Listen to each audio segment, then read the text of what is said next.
Si Jesus nang dumating siya sa libingan, ito ay isang yungin at may batong nakatakip doon.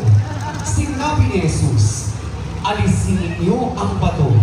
Sinabi sa kanya ni Marta na kapatid ang namatay, Panginoon, nangangamoy na siya dahil 4 na araw na siyang patay. Sinabi sa kanya ni Jesus, hindi ba sinabi ko na sa iyo na kung ikaw ay sasampalataya, makikita mo ang kalwalhatian ng Diyos. Kaya tinanggal nila ang bato. Tumingala si Jesus at nagsabi, Ama, salamat dahil dininig mo ako. Alam kong lagi mo akong pinakikinggan. Ngunit sinabi ko ito para sa mga taong nakatayo rito, upang sila'y maniwala na isinugo mo ako.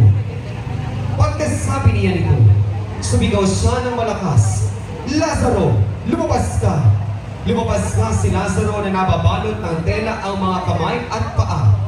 Kaya din ang kanyang mukha. Sinabi ni Jesus sa kanila, kalaghan niyo siya at hayaang makaalis.